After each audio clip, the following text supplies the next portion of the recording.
Ei, Vini, boa noite. Camila, Rosângela, lindas, boa noite. Espera um pouquinho, Vini, vou esperar que o pessoal tá entrando. Segura aí. Boa noite para todos. Vamos esperar mais um pouquinho. Obrigada por quem já entrou.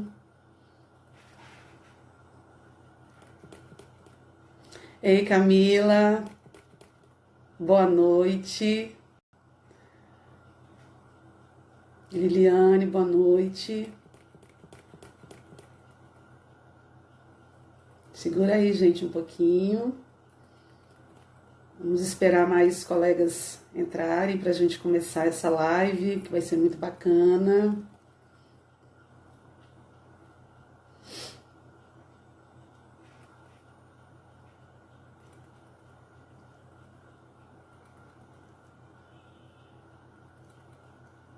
Boa noite, Isa.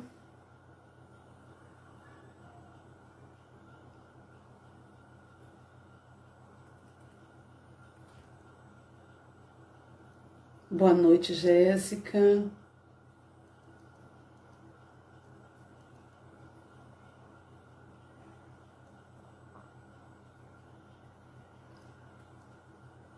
Vamos aguardar só mais um pouquinho, tá, gente?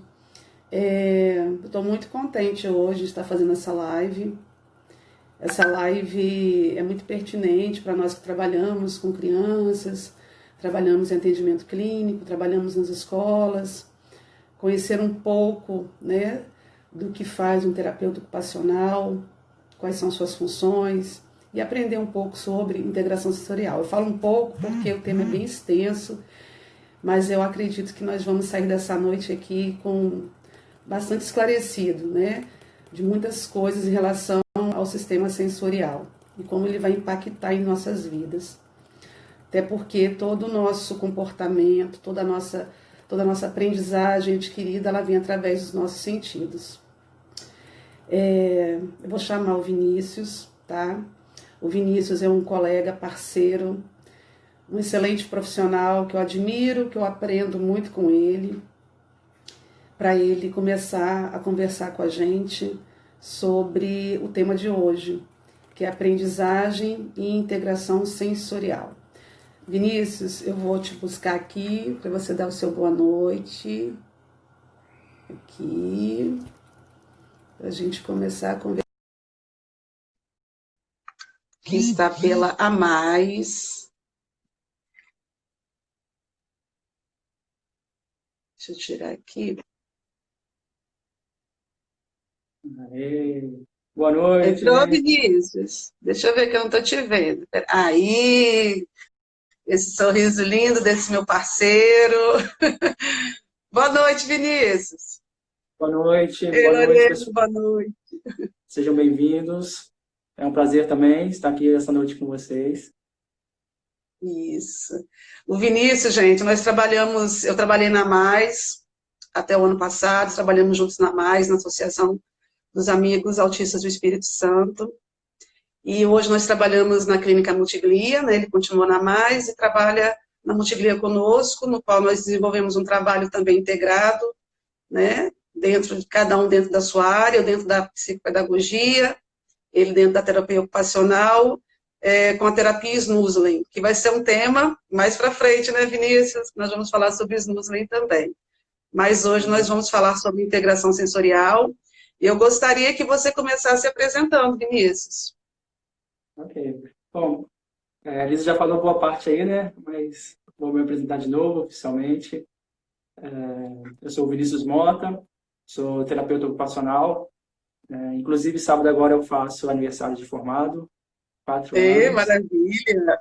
Olha só que jeito legal de celebrar, né? Uma live. Isso aí. Lisonjeado de estar aqui, né, hoje. Essa oportunidade também riquíssima de poder compartilhar um pouquinho, né, do que eu aprendi nesse tempo.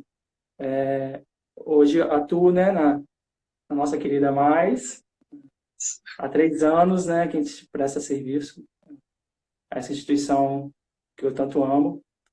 Atuo também na clínica Multiglia, né, como a Lisa colocou, um espaço onde a gente tem muitos recursos, né, e lá que eu tenho a oportunidade de trabalhar mais de perto com a integração sensorial, né, a gente tem a sala de integração sensorial lá, além das salas de Snusler, né, que é uma outra abordagem multissensorial também. Inclusive, aí fica um tema para uma próxima live, né, algo que é bem desconhecido no nosso estado. Então, nas próximas aí a gente esclarece melhor o que é o Snusler. E também trabalho com uma equipe de aba, né, em atendimento a domicílio, onde eu foco principalmente nas atividades de vida diária e também nas habilidades motoras, né, estímulos das habilidades motoras. Então, nessas 3 frentes aí, com 3 equipes diferentes, aprendendo bastante. Me graduei há 4 anos, né, na UFES. Esse ano eu concluí minha pós-graduação em prática e abordagem no TEA, e tem alguns cursos de aperfeiçoamento também, de integração sensorial, do ANUABA também, né? E mais recente aí, devido à pandemia, consegui estudar mais um pouquinho. Estou buscando agora conhecimento na psicomotricidade. Então, tudo aí voltado para essa área, né? Do transtorno do neurodesenvolvimento, principalmente focado no TEA, né? Mas a gente trabalha também com síndrome de Down, com TDAH, e cada dia aprendendo um pouquinho mais para poder oferecer o melhor, né? Que quem entra nessa área se apaixona e não consegue mais parar de estudar, de buscar informação. E graças a Deus, não para de estudar jamais, né? E essa pandemia veio para fazer com que a gente estudasse mais ainda, né?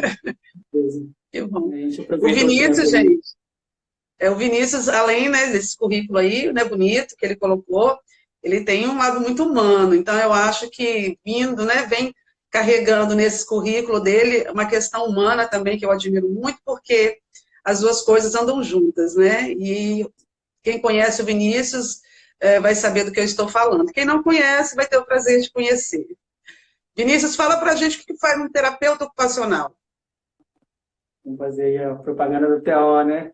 Bom, o terapeuta ocupacional, ele basicamente torna as pessoas capazes de participar das ocupações, né? Como o próprio nome diz, ocupacional. Então, torna as pessoas capazes de conseguir fazer as atividades da vida cotidiana, né? O que são ocupações? Ocupação é um grupo de atividade que tem um significado pessoal e cultural, né? Que permite a participação social. Por exemplo, quais são as minhas ocupações? Começa pelas atividades do meu autocuidado, a questão do vestir, da alimentação, todas as atividades relacionadas à higiene, aí as atividades instrumentais, né? Que diz respeito ao gerenciamento. Ir ao banco, pagar as contas, fazer compras, preparar o alimento, arrumar a casa. Isso também faz parte da minha rotina, viu, gente? Tem moleza, sim, não. De todos nós, né? O trabalho, né? Também a ocupação, o lazer, a escola, né? O estudar, tudo isso são ocupações. E a ocupação, quem faz a nossa identidade, né?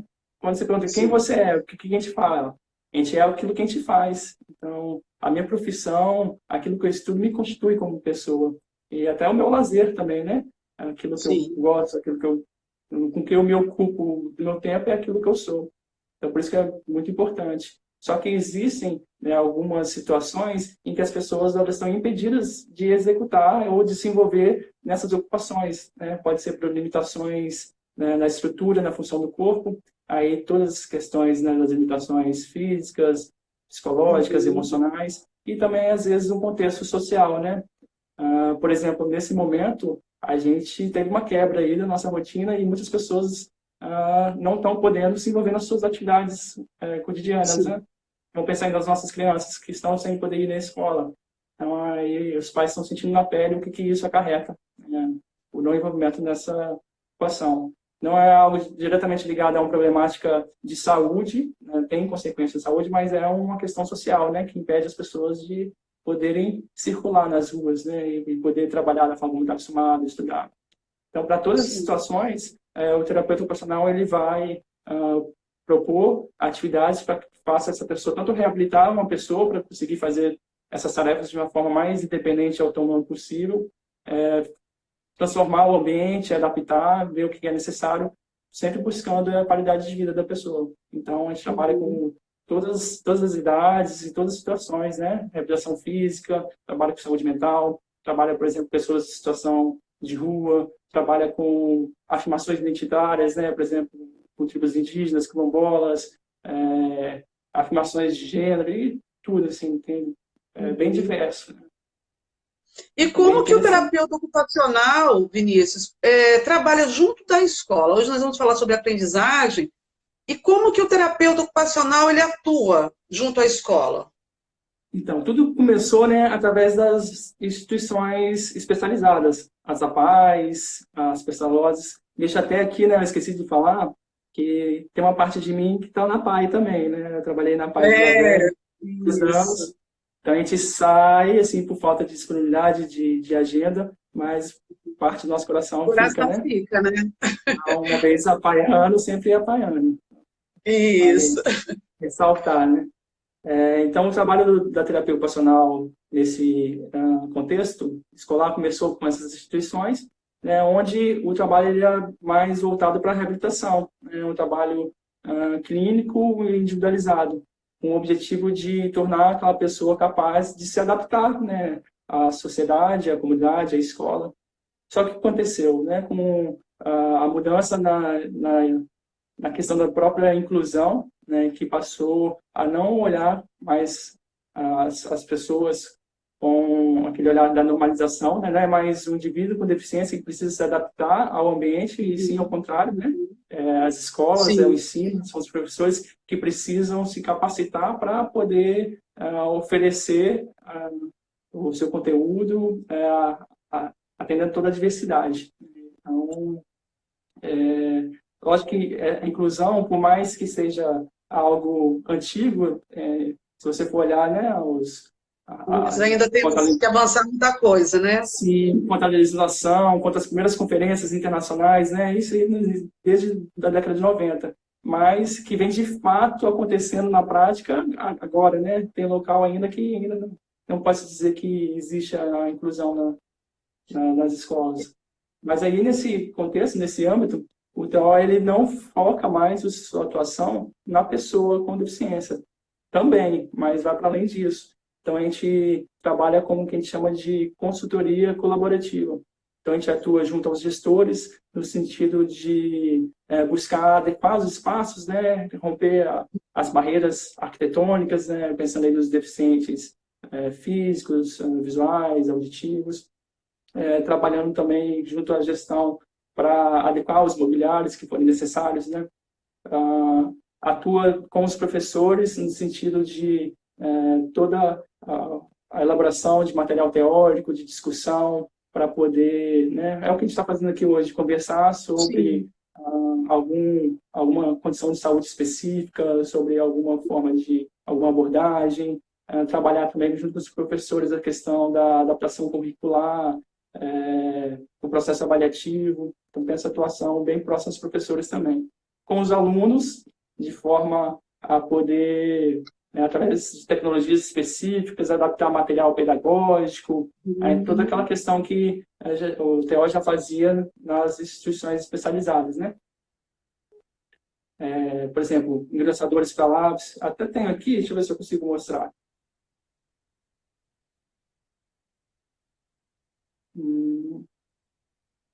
O Instagram é meio limitado, mas a gente dá um jeitinho aqui, né? Os professores que estão aí vão ver, vão lembrar do que eu estou falando. É importante, né, quem é professor, quem é da área da educação, ter esse olhar bem sensível, né, de estar observando os comportamentos do seu aluno, comportamentos que estão destoantes, né, e entrar em contato com a coordenação pedagógica, né, para que tenha um apoio, né, do profissional de terapia ocupacional para estar passando essas orientações. Olha que fantástico, Vinícius, explica para a gente esses slides aí, por favor. Na verdade, aqui são adaptações, né, do material pedagógico a depender da limitação, né? Aqui, quando, no caso, a criança, dá para ver que ela tem uma limitação motora que não permite ela segurar, né, o apontador e girar o lápis ao mesmo tempo. Ali no membro direito dela tem alguma atrofia, então aí tem essa adaptação aí que coloca, né, numa base fixa, que ela segura com a mão e aponta com a outra. Aqui engrossadores, né? Quando a criança tem dificuldade de preensão.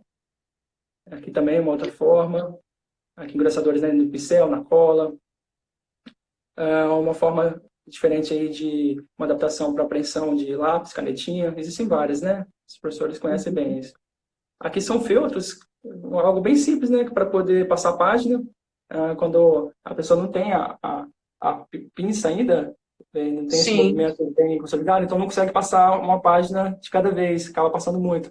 Aqui, colocando esse filtro entre as páginas, cria-se um espaço e é mais fácil dela levantar. Plano inclinado, que é muito utilizado, depois eu vou explicar o porquê. Rapaz, isso aqui é para depois. Ok. Então, E, Vinícius, falando de sistema sensorial... finalizou essa parte escolar? Sim, atua também com os familiares, né? Na questão de orientar, principalmente em relação ao trabalho da rede, né?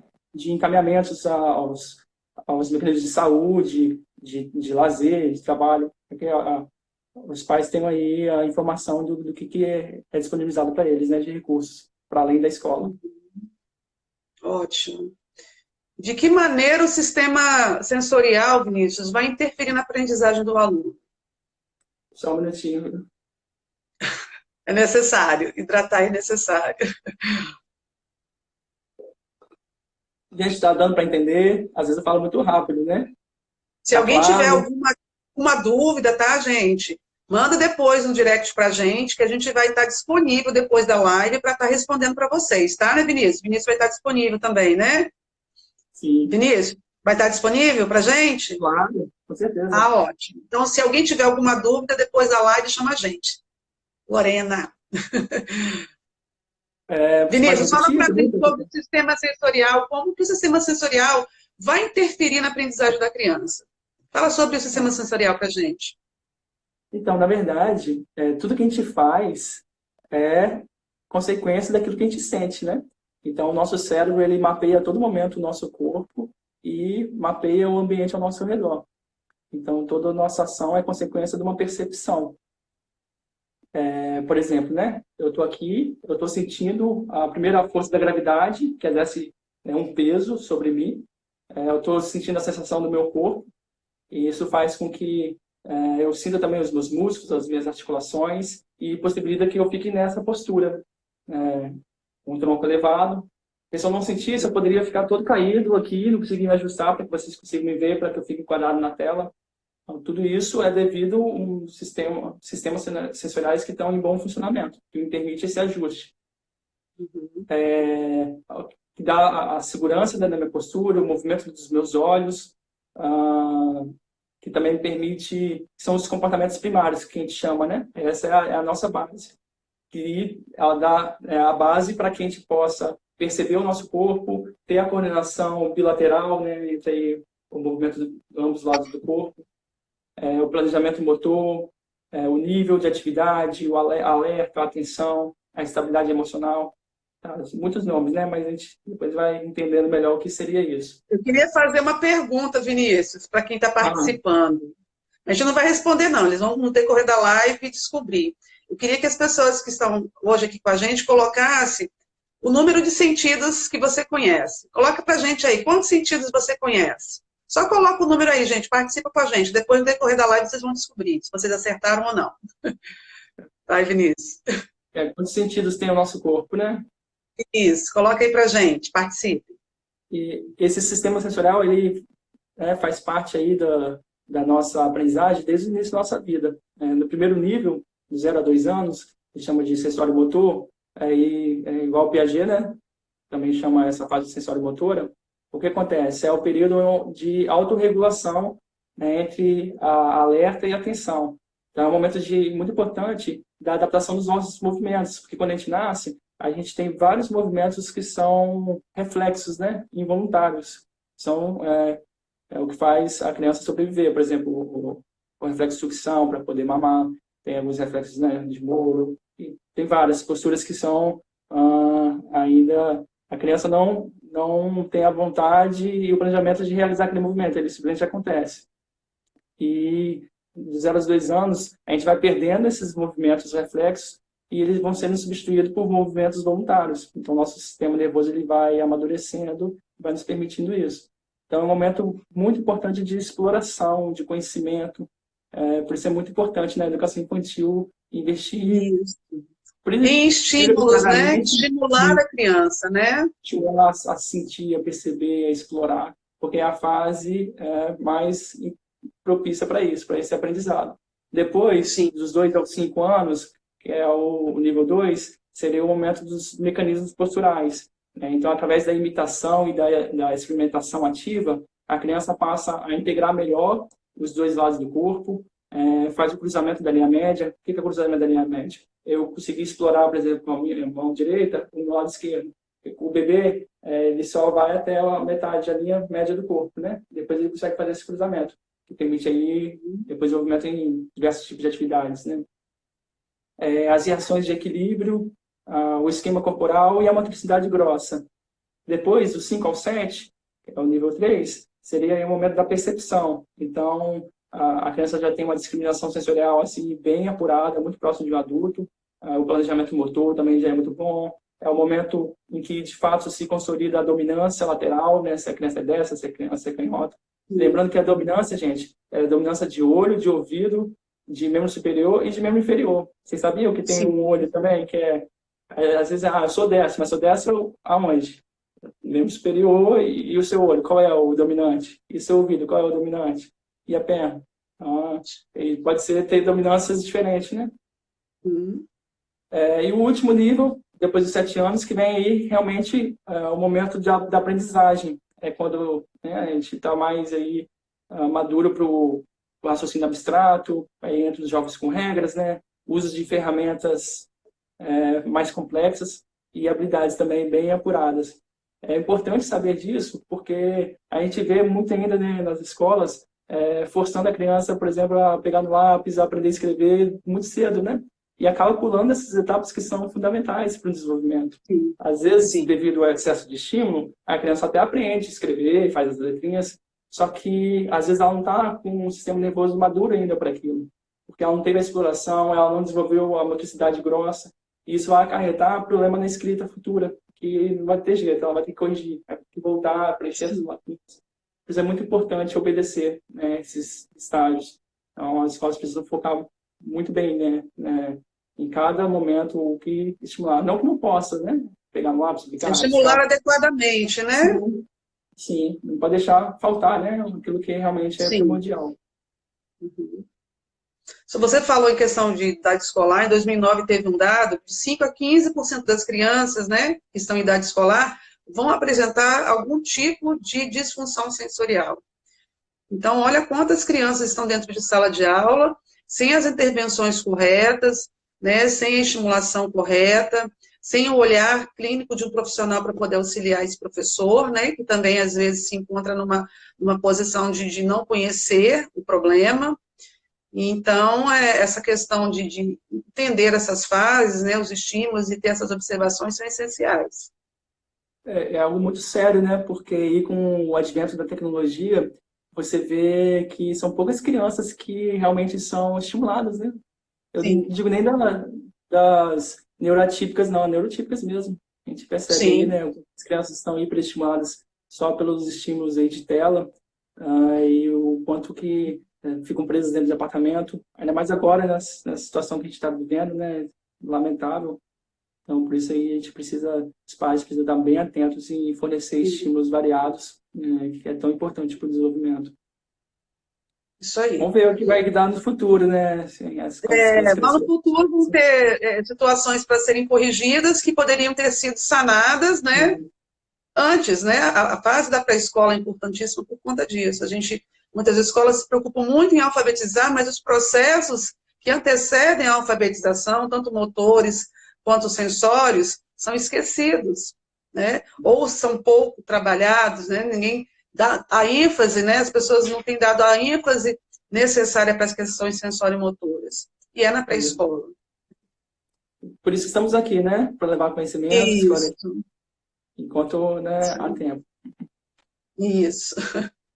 Fala pra gente, Vinícius, você falou dos sentidos, né? A gente colocou 5 sentidos aí, pessoal acertou, né? Temos 5 sentidos, não é verdade? Parte, né? A gente Também. a gente tem os 5 sentidos que a gente chama, são o que a gente chama de estereoceptivos, que vêm de fora, né? A visão, a audição, paladar, tato. Então, são estímulos externos que a gente capta. Mas tem diversos estímulos que são do nosso próprio corpo. E eu não sei nem dizer para vocês a quantidade. Eu já vi fontes falando que era mais de 30. Né? Não faço ideia de quais sejam.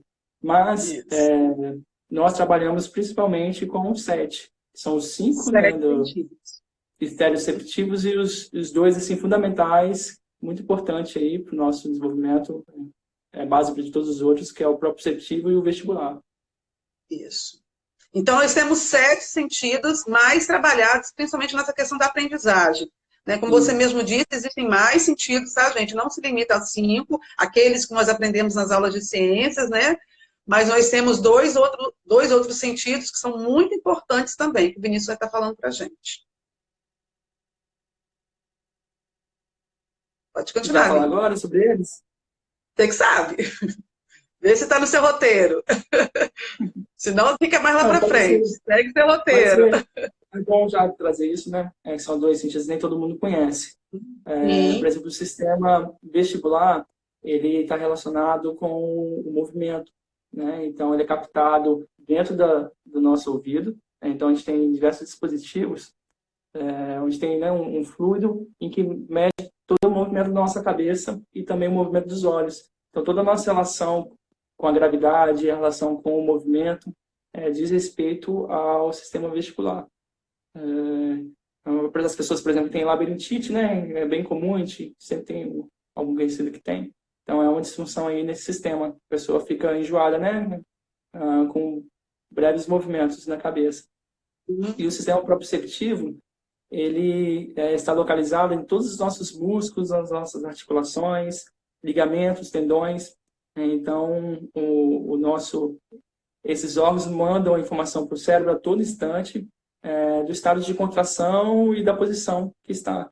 Então, por exemplo, se eu fechar o meu olho aqui, eu digo para vocês qual é a posição da minha perna. Minhas pernas estão cruzadas, os pés estão cruzados e meus braços também. E digo mais, meu braço direito está em cima do esquerdo. Como que eu sei disso sem olhar? Se a gente para pensar, a gente tem consciência do nosso corpo, a gente sabe como está a nossa postura, né? Isso é devido ao sistema proprioceptivo. Então, ele é extremamente importante, principalmente para o nosso ajuste postural. Assim, a gente separa os sentidos de uma forma didática, só que eles são extremamente interligados. Né? Nosso organismo funciona integradamente, né? Então, até algumas disfunções que eu vou falar, às vezes a gente fala, esse aqui é do sistema vestibular, mas envolve também o proprioceptivo, o tátil. Justamente esses 3, eles estão assim, muito ligados. Uma disfunção em um acaba acarretando problemáticas no outro também. Sim. E isso acaba afetando o aprendizado, né? O que acontece? Todo mundo tem um limiar diferente, né? Da questão aos sistemas sensoriais. Por exemplo, quanto de açúcar você põe no seu café?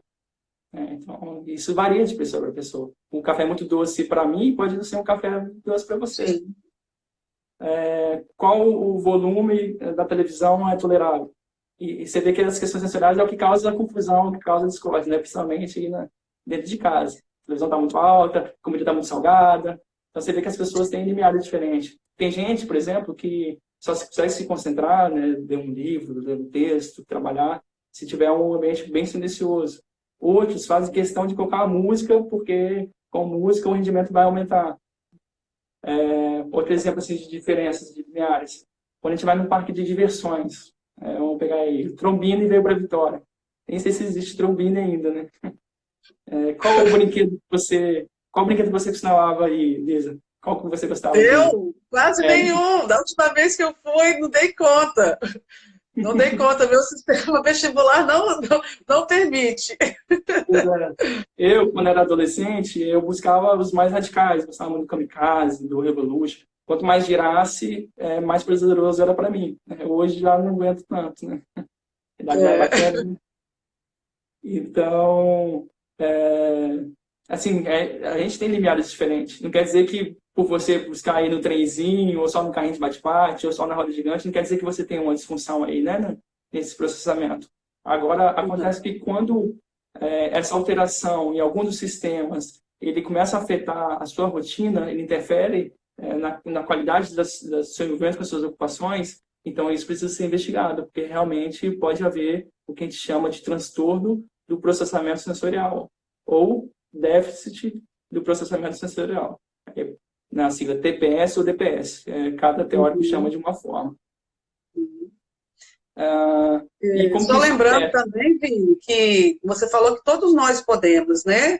Estamos falando hoje para quem trabalha com crianças no TEA, para quem trabalha com crianças com síndrome de Down, para crianças, né, que têm dificuldade de aprendizagem, né, transtornos, mas a questão do TPS, ele influencia na vida de qualquer um, né? Então, até nós mesmos, quantas vezes a gente se incomoda com a textura de uma roupa, né? Com o tipo de material que é utilizado. Então, tudo isso pode acarretar prejuízo no nosso dia a dia, no nosso comportamento, né? Nas nossas situações diárias. Sim, mas assim, é considerado transtorno o grau que isso acaba afetando O grau, no dia a dia. né? Uhum. Ele está muito ligado, né? Muito presente, principalmente no transtorno do espectro autista e no TDAH, mas também na síndrome de Down, crianças prematuras, às vezes pela carga excessiva de estímulo nas rotinas, então acaba às vezes ficando com alguns déficits nesse sistema também. Então é comum acontecer. Às vezes a criança que passou pela prematuridade ficou internada na UTI, mesmo que não tenha nenhum transtorno no desenvolvimento, precisa ser investigado. E o que isso ocasiona? Isso ocasiona dificuldade, por exemplo, com controle postural, com planejamento motor, nas funções executivas, na regulação do comportamento, nas respostas emocionais e até na interação social. Então, você vê a importância disso. Olha quanta coisa, hein? Olha quanta coisa, olha a importância de se entender o sistema sensorial, para a gente poder estar auxiliando aquele aluno, né, que está apresentando algum tipo de disfunção nesse sentido. E quais são, né? Eu vou perguntar e vou responder. Quais são as alterações possíveis, né, das pessoas que têm esse transtorno do processamento sensorial? Eu vou trazer para vocês 3 alterações possíveis. A primeira é na questão da modulação. O que é modulação? É a duração e a intensidade com que o estímulo chega no nosso cérebro. Isso eu acho que a maioria das pessoas que têm algum conhecimento sobre esse déficit já ouviu falar, né? Da hipossensibilidade e da hipersensibilidade. Uhum. Então, o que seria isso, né? A hipersensibilidade é quando a informação ela chega no cérebro muito rápido, de uma forma muito intensa. Eu gosto sempre de usar o exemplo da mangueira, né? Imagina uma mangueira com calibre bem fino. Aí você engata essa mangueira na torneira e abre a torneira como você está acostumado. O que vai acontecer? A água vai chegar no outro lado assim, ligeira, muito rápido, você às vezes até dá um susto, né? E acaba esborrando a água, estragando ali o jardim. Então é mais ou menos isso, né? Aí o que você tem que fazer? Você corre lá na torneira Para diminuir. Para diminuir a pressão, para chegar do outro lado de uma forma adequada. Então isso é hipersensibilidade, né? O estímulo, ele chega no cérebro de uma forma muito violenta, né? Muito rápida. E às vezes, por exemplo, uma luz que, para mim, não causa nenhum tipo de aversão, para uma pessoa que tem a hipersensibilidade visual, ela não vai suportar ficar num ambiente com uma iluminação que, para mim, é adequada. E a hipossensibilidade seria o contrário, é quando a informação ela chega muito lentamente no cérebro e com pouca frequência. E seria, no caso, uma mangueira muito grossa. Aí você coloca ali na torneira, liga, aí espera 2 dias para a água começar a pingar lá, né, do outro lado. Aí sai gotejando. Então, a água não chega, aí o que você precisa fazer? Ir lá e abrir mais, né? Então, isso que acontece com as pessoas também. Tem 2 situações na hipossensibilidade. Ou a pessoa ela vai se tornar apática diante daquele estímulo, você chama e nem vai ouvir o que você está chamando. Ou, em algumas situações, acontece o que a gente chama de busca sensorial. Justamente porque aquele estímulo não foi suficiente, ele precisa buscar de uma forma mais intensa para conseguir sentir e dar uma resposta ao ambiente. Lembrando que toda a nossa ação ela é consequência de uma percepção. Então, se você não percebe, você não responde. Você percebe pouco, você vai responder pouco. Tem casos também, né, Vinícius, que as pessoas podem demonstrar ela pode ter, para algum sentido, a hiper e para o outro a hipo, né? Ela pode combinar Sim, também, né? é bem lembrado. Isso é uma salada, gente, vocês não têm noção. Então, para Para cada vocês, canal, para porque a cada gente vê muito sistema, das crianças de TEA, né? A criança, sim, muitas vezes, ela tem uma sensibilidade auditiva muito grande ao barulho, né? A questão hiper, e na parte da hipossensibilidade é aquela criança que se morde muito, né? Que não processa com rapidez as sensações de dor, não é? Então, ela pode desenvolver os dois ao mesmo tempo. para cada sistema, ela pode ter uma resposta diferente. E digo mais, ao longo da vida, isso pode ser oscilar. Então, uma criança que às vezes era hipersensível tátil, ela pode ser hipossensível. Né? Isso flutua. E é uma condição que ela vai levar para a vida inteira. Então, existe tratamento, existe que a gente chama de regulação, mas é algo que ela vai precisar sempre de acompanhamento ou aprender estratégias, né, para ela mesma se autorregular. Mas é algo que vira e mexe vai precisar realmente estar sendo observado, né? É uma condição que não tem um remédio que você toma. Você pode fazer qualquer exame aí, não vai detectar nada, porque é uma alteração no processamento, né? Não é uma... É, Todos os órgãos estão preservados, né? Então nenhum exame detecta isso. É mais análise da observação clínica, né?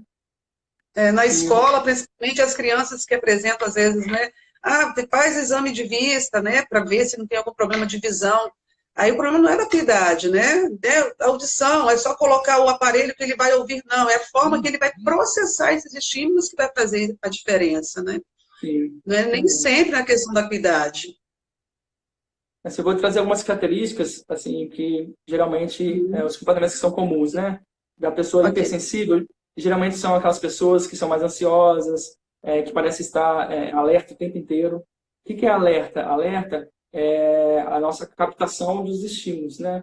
Então, por exemplo, quando a gente está muito cansado, estressado, a gente está com o nosso sistema alerta alto. O que acontece? A gente começa a perceber estímulos que no dia a dia a gente não percebe. Às vezes um barulho que me incomoda passa a incomodar. Eu lembro de um dia eu estava muito cansado, muito agitado, eu comecei a sentir um desconforto, um negócio pegando aqui do meu lado, forçando. Aí quando eu fui ver, tinha um botão dentro da camisa. Você nunca tinha percebido. Você Aí nem quando eu tinha fui contar percebido em outras ocasiões, né?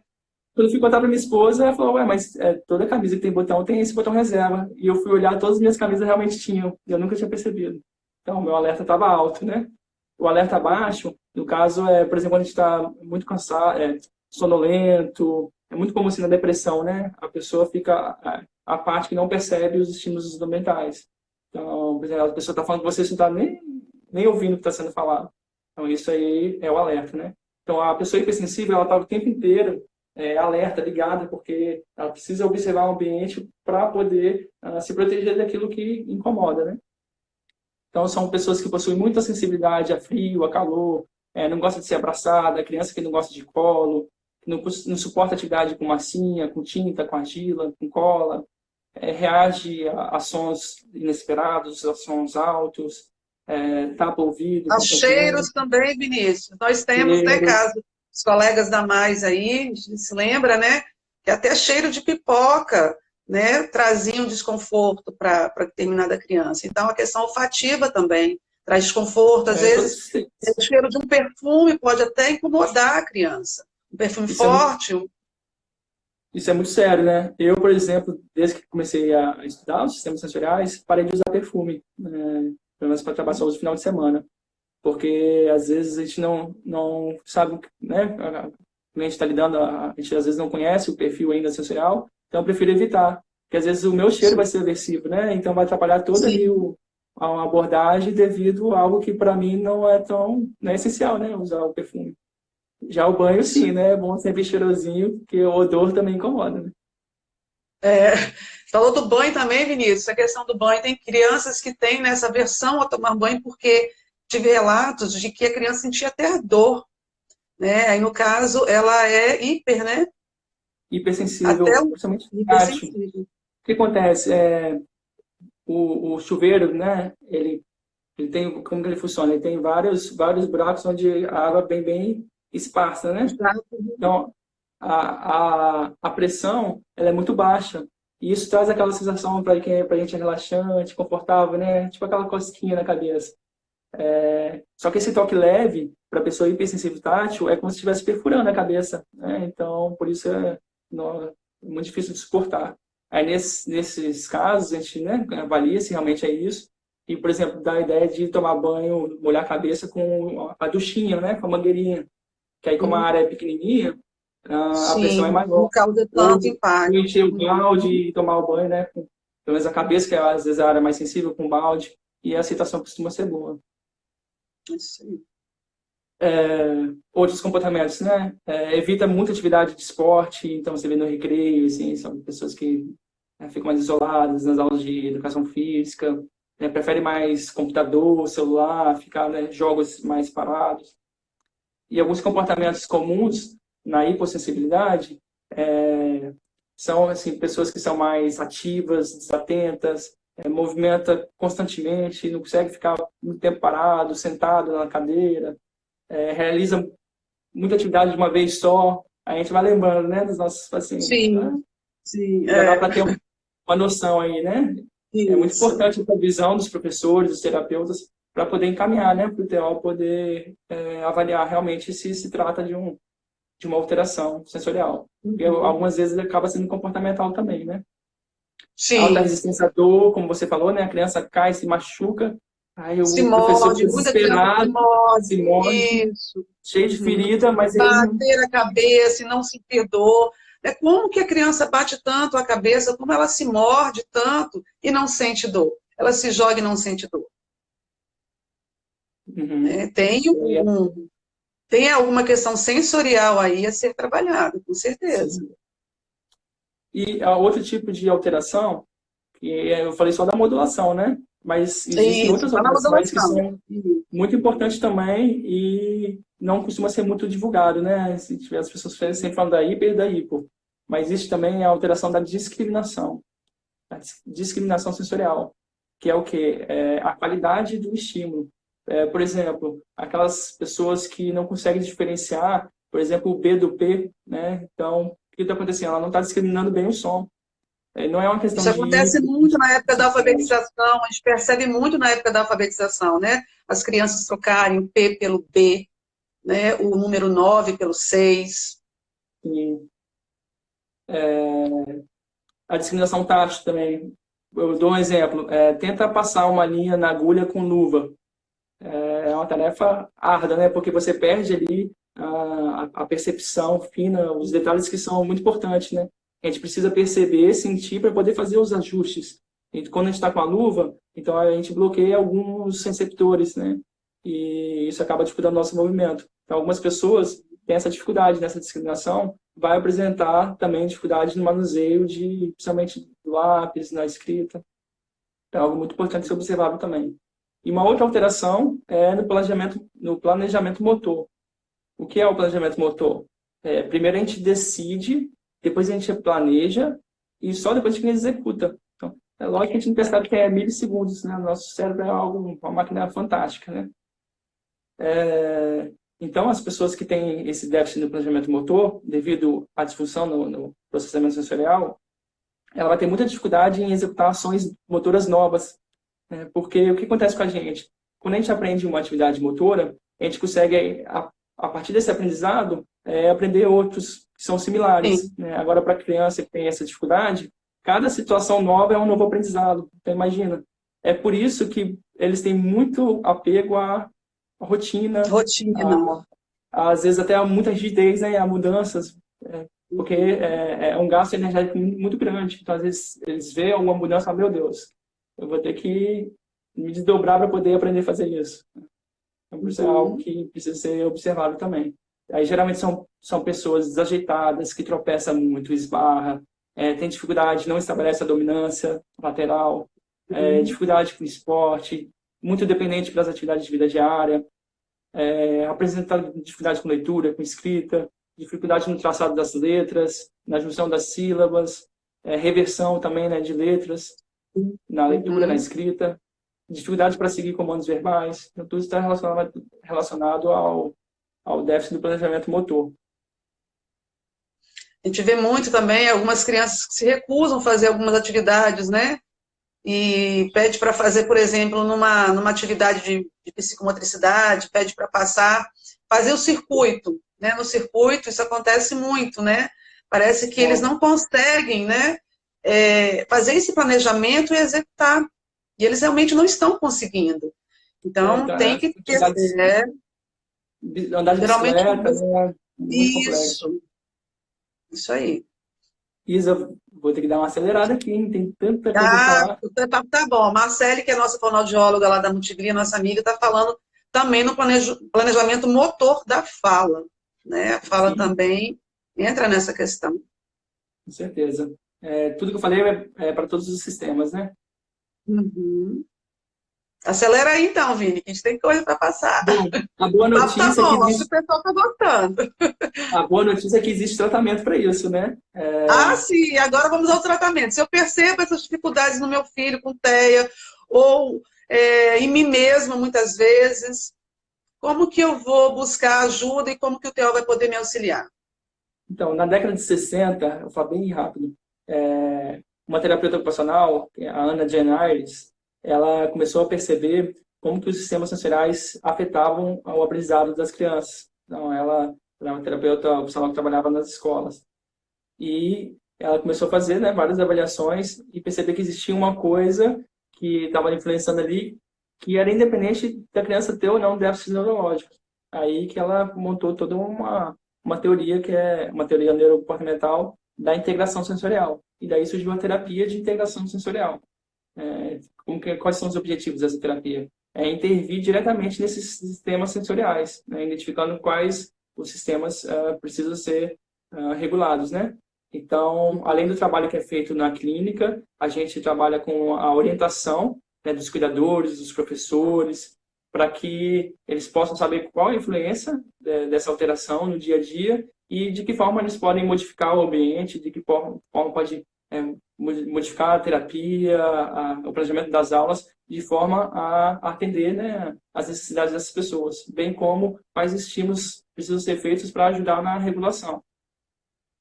Então, eu vou mostrar aqui uma coisa interessante, é que as pessoas confundem muito integração sensorial com estimulação sensorial. Estimulação. Existe Faz esse paralelo aí para a gente, Vinícius, porque a integração sensorial é realizada pelo terapeuta ocupacional. Só ele pode realizar, tá, gente? O que o terapeuta ocupacional vai nos orientar é realizar a estimulação sensorial corretamente com esse aluno, tá?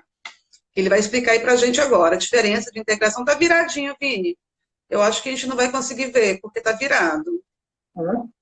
Tá. Então não vai dar para... Ó, gente.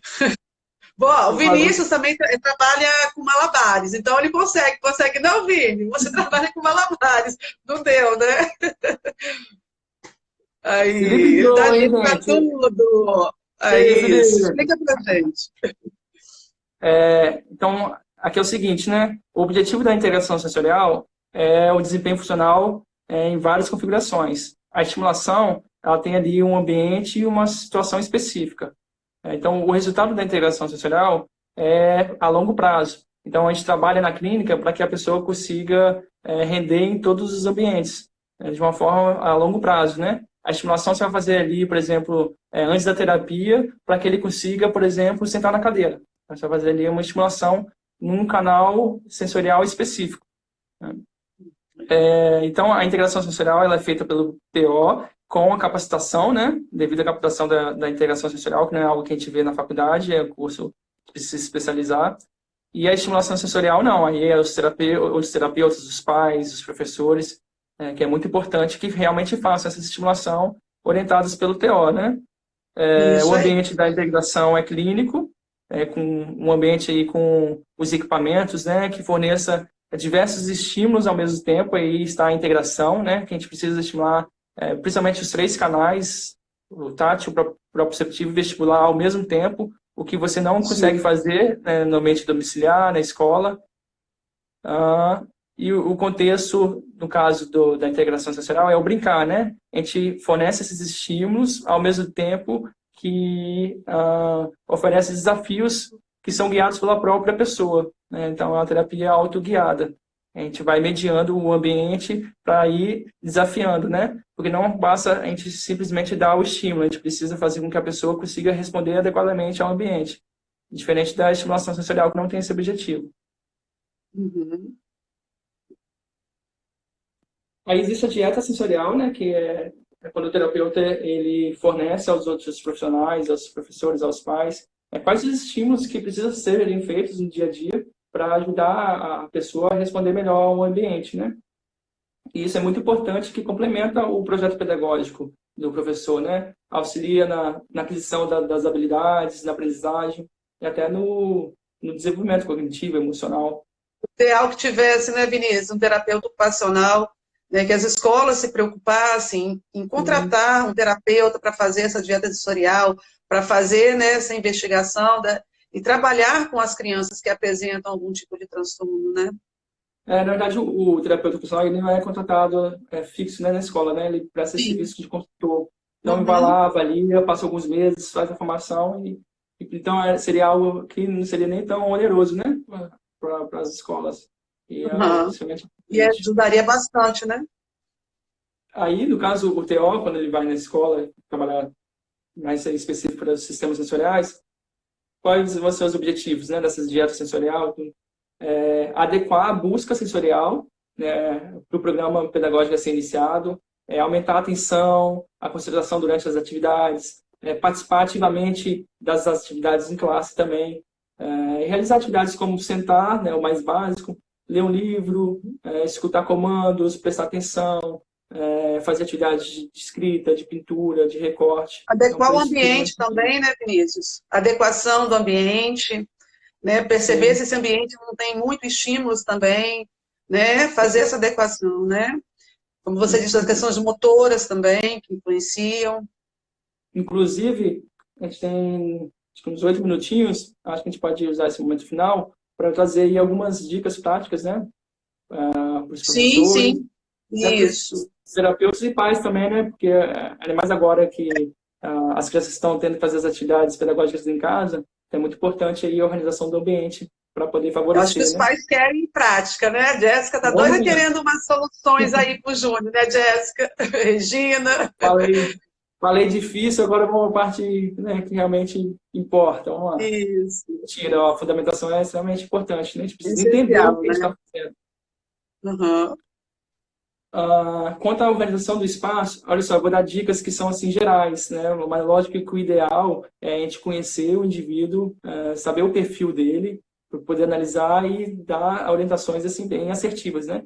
Mas algumas adequações, elas favorecem o aprendizado de todos, independente de ter algum déficit ou não. Uhum. Por exemplo, no espaço escolar e de casa também, é muito importante diminuir a quantidade de material visual exposto. A gente vai em umas salas que tudo que a criança faz é fixado na parede, né? Então fica aquele monte de informação visual que muitas vezes acaba distraindo ou confundindo, né? O ambiente fica muito poluído. Então a gente tem que prezar aí para um espaço mais clean, colocar o mínimo de coisas possível para não ser um fator de distração ou de excesso de estímulo visual, né? Sim. Assim como também selecionar a atividade que a gente vai fazer e guardar as demais. Então, às vezes a gente deixa muito material exposto no ambiente e isso também acaba dificultando. Fora a questão comportamental também, né? A criança que vê um material que é mais interessante, então ela quer fazer aquele, né? Então, é muito importante se organizar, né? Dispor um material de cada vez, deixar os outros bem guardados. Que não fosse utilizado naquele dia, não tem necessidade de estar exposto, né? De ficar exposto, para não tirar atenção ou sobrecarregar também visualmente, né? Certeza. Inclusive, assim, evitar prateleiras, né? Porque a gente coloca... Está acumulando tudo. O professor adora acumular. O professor adora acumular coisas, Vinícius. Então, a gente precisa ter muito cuidado realmente com isso. Eu também. Assim, é melhor ter um armário, né? Em que os recursos vão ficar... armazenados fora do alcance visual, porque às vezes a gente vai colocando as coisas em prateleira e fica tudo ali poluindo o ambiente também. Assim também os recipientes onde a gente coloca as coisas, de preferência que estejam opacos, né, que não dê para ver o que está dentro. Então isso acaba favorecendo também, né?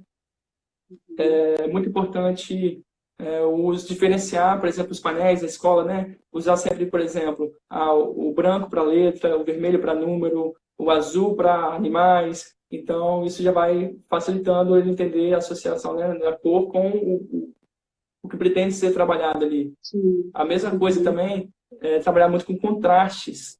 Isso facilita muito a percepção visual. Trabalhar o preto com branco, o preto com amarelo, o azul com amarelo. Então, por exemplo, se tivesse uma mesa que fosse preta, seria muito mais fácil da criança perceber quando a gente colocasse uma atividade num papel, né? Ela veria o limite ali do papel de uma forma muito mais clara. Sim. Se for trabalhar, por exemplo, o professor gosta de ter aquela cartolina de fundo e onde vai colocar as letras, né? Então, aproveite bastante desses contrastes. Preto com branco, preto com amarelo e também o azul com amarelo. É menos comum, né? A gente fazer que fica meio preto, fica meio feio. Mas é um contraste que é bem orientado também. Principalmente para aquelas pessoas que têm dificuldade de manter o olhar, a atenção. Então, quando a gente usa esse contraste, favorece essa percepção. Organizar o espaço sempre no início, no término das atividades também. Muito importante a gente propiciar o planejamento motor através do comando. Às vezes a gente fala simplesmente, pega o outro brinquedo. E a gente espera que a pessoa saiba todos os comandos que precisam ser feitos, né? E às vezes ela acaba se perdendo. Então é muito importante narrar passo a passo. Por exemplo, pega o brinquedo, guarda na gaveta, pega outro brinquedo, coloca em cima da mesa, entende?